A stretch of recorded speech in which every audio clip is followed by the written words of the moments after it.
deep within the vast, untamed wilderness of the Florida Everglades, a new and highly contentious landmark is taking shape.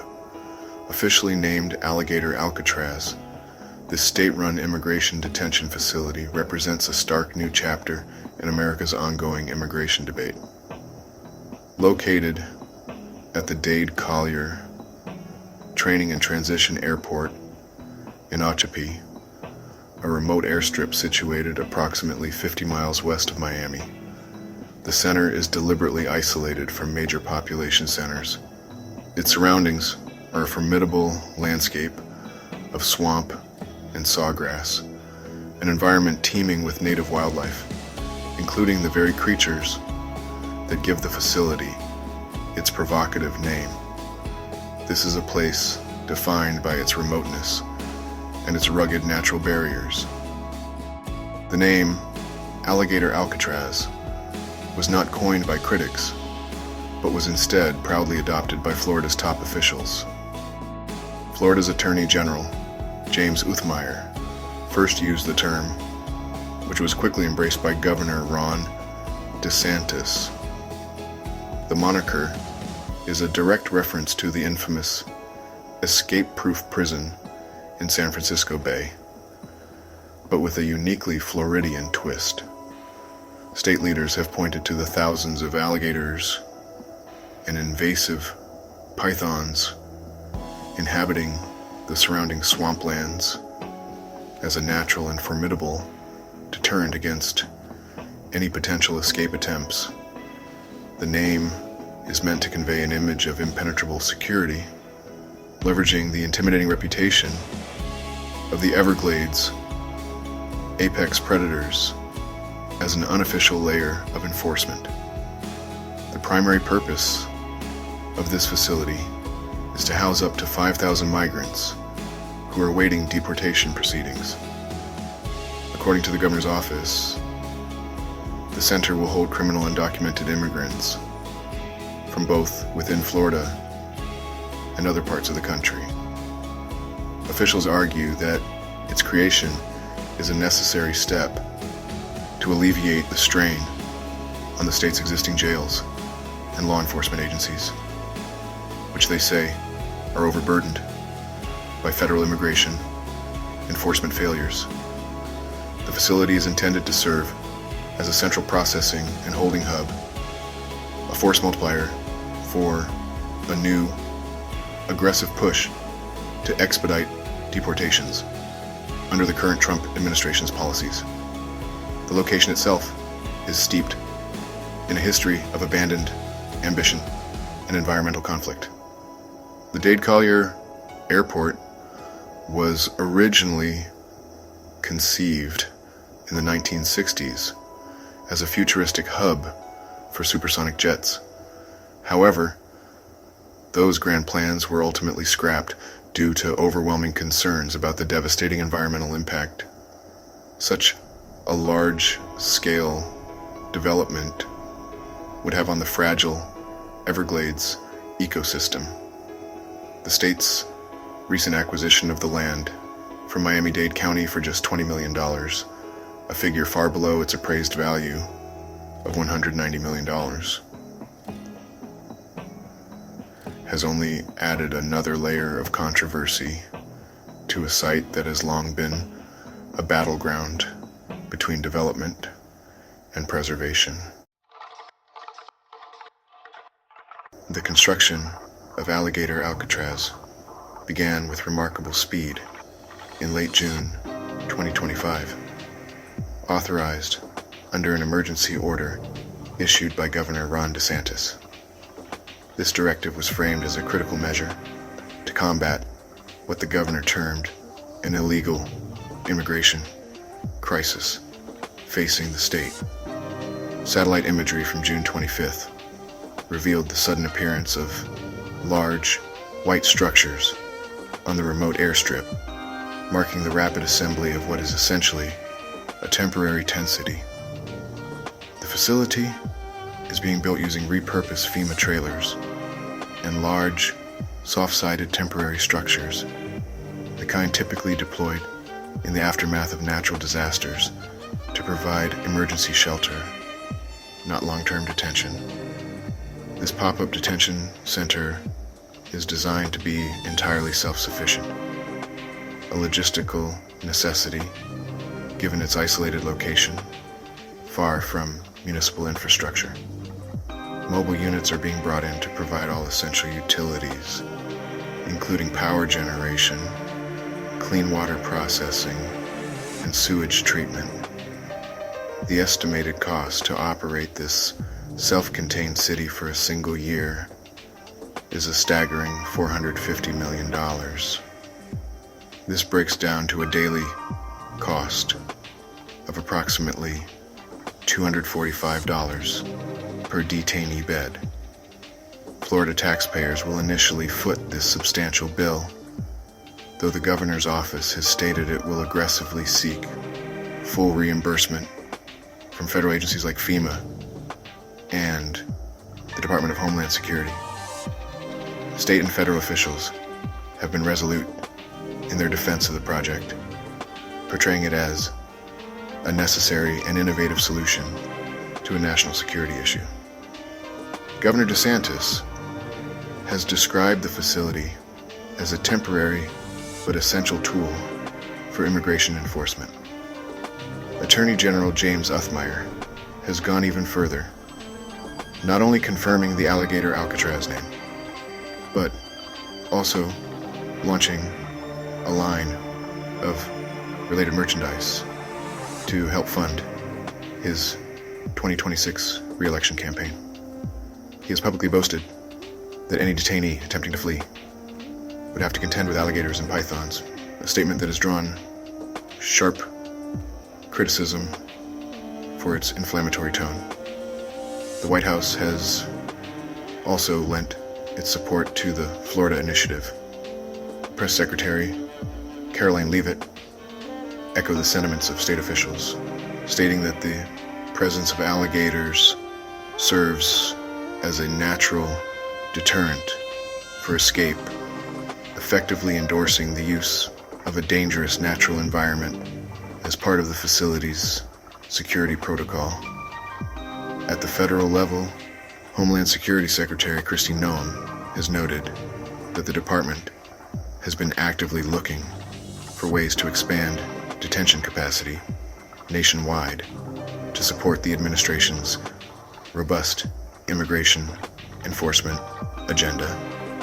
The facility is scheduled to open on July 1st, 2025, with a visit from President Donald Trump expected to mark its inauguration.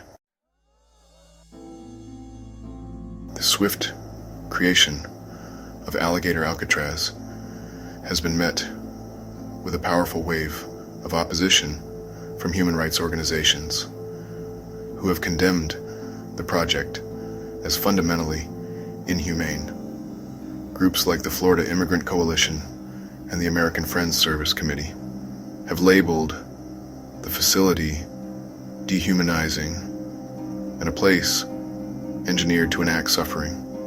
They draw chilling parallels to the infamous Tent City Jail established by former Arizona Sheriff Joe Arpaio, which was notorious for its harsh living conditions.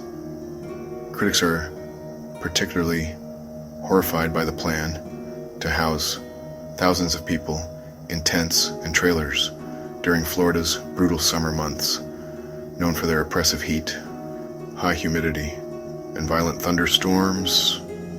Beyond the immediate humanitarian concerns, environmental groups are sounding the alarm about the facility's potentially catastrophic impact on the delicate Everglades ecosystem. The detention center is being constructed in close proximity to a critical source of fresh drinking water for millions of people in South Florida. Organizations such as Friends of the Everglades have already filed a lawsuit against the DeSantis administration to halt the project. They argue that the facility, with its temporary sewage and utility systems poses an unacceptable risk to the environment, particularly the threat of a massive sewage spill during a hurricane, which could irreversibly poison the surrounding wetlands and aquifer. Governor DeSantis has publicly dismissed these environmental concerns, insisting that the facility will have zero impact on the surrounding ecosystem. However, his assurances have done little to placate environmental advocates who point to the long history of development projects threatening the Everglades. They argue that placing a high-density, temporary city in the heart of Big Cypress National Preserve, a federally protected area, is reckless and ignores the lessons learned from past environmental battles in the region. The lawsuit contends that the state bypassed necessary environmental reviews by using an emergency order, setting a dangerous precedent for future projects. The controversy has galvanized a broad coalition of opponents. On June 28, 2025, a large demonstration took place at the entrance of the construction site, uniting environmentalists, human rights activists, and local residents. Protesters voiced their outrage over what they see as a morally bankrupt and environmentally irresponsible project.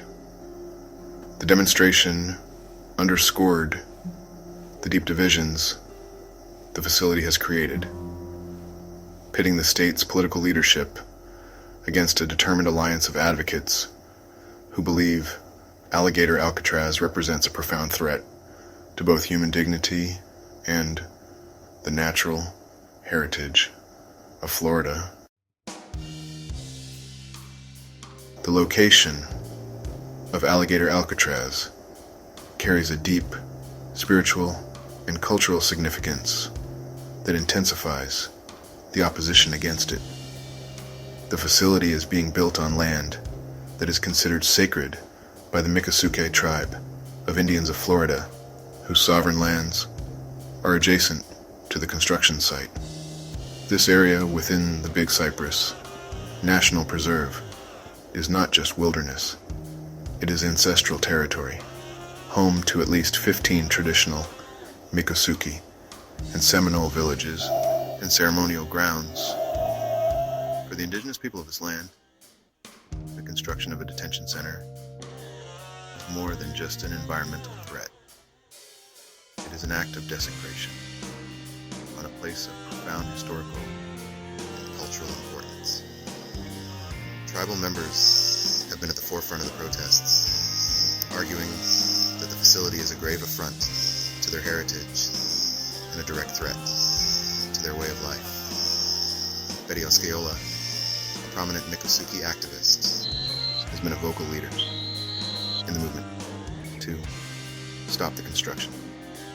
She and other tribal leaders have highlighted that the project not only disrespects their sacred sites, but also endangers the primary drinking water aquifer for the entire region, which their community relies on. They view the facility as the latest chapter in a long history of encroachment and disregard for their ancestral rights and environmental stewardship. Supporters of the detention center, however, see the project through a different lens. They argue that it is a pragmatic and necessary response to a national immigration crisis that they believe has been neglected by federal authorities for too long.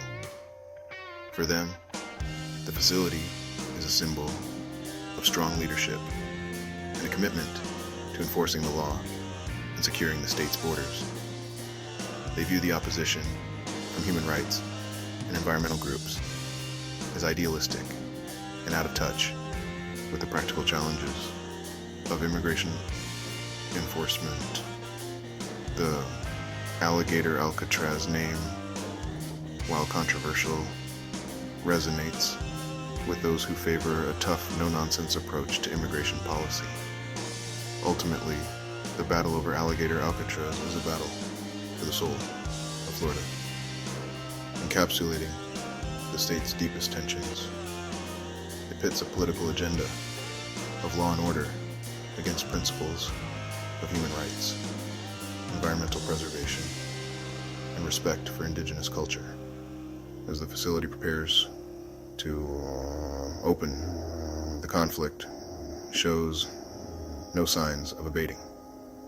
The stark white tents rising from the Everglades serve as a powerful symbol of a deeply divided state and nation, forcing a confrontation over fundamental questions of justice, security, and what it means to be a steward of both people and the land. Please like, share, subscribe, and leave your comments on what you think about Alligator Alcatraz. Thanks for watching.